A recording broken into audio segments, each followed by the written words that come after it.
How would you describe the sort of relationship that you have with the agents that you are running?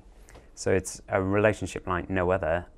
You often find yourself in a situation where you and the person that you're working with are the only two people in their world who know what's happening. So it's a really important relationship, and one that we place enormous value on and put great effort in to make sure that the person that we're working with understands us, that we're there for them, and that we are helping them as much as we can.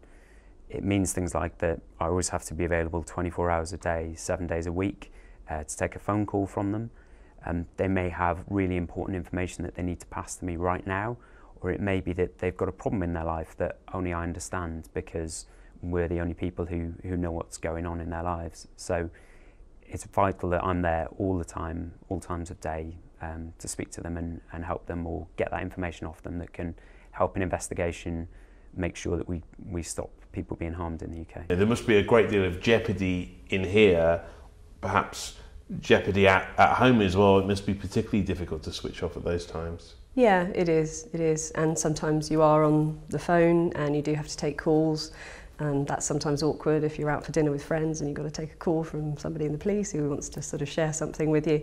You know, you have to think on your feet and make up an excuse and go and do that. So there are those things to have to deal with, and it is difficult to switch off in those really heightened sort of, you know, pre-arrest sort of stages.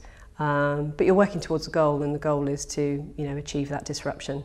And to make sure that the attack doesn't happen. Throughout the entire operation with Rahman, there was definitely opportunities where he could have pursued different avenues to try and get hold of the equipment that he wanted to get hold of.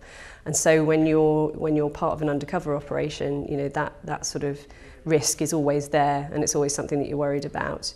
But with this job particularly, you know, everything happened as we hoped it would, and securing that conviction on the end of it and a 30-year sentence was probably one of the most rewarding moments of my time in MI5.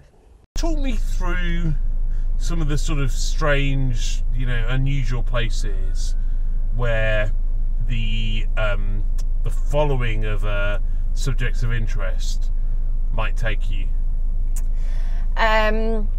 So some of the strangest places I've been to, whilst they might not seem strange on a day-to-day occurrence if you're doing them outside of work, one of the ones that stands out is a cinema trip. So we had to go into the cinema with them, a visit to gyms. So I've had to go into a gym and actually work out before, whilst at work.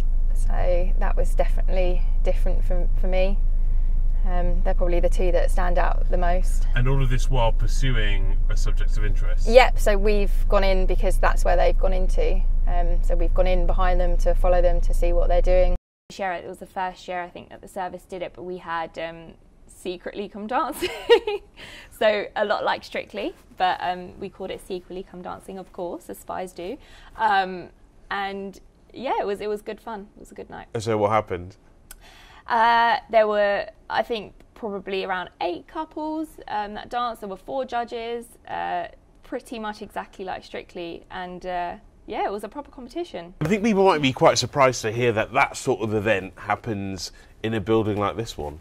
Oh yeah, I mean, I was surprised, you know, when I first joined and found out that there were, you know, these clubs and these societies and things like that. But like I said, it's a necessity here. It's part of the culture, which is insane.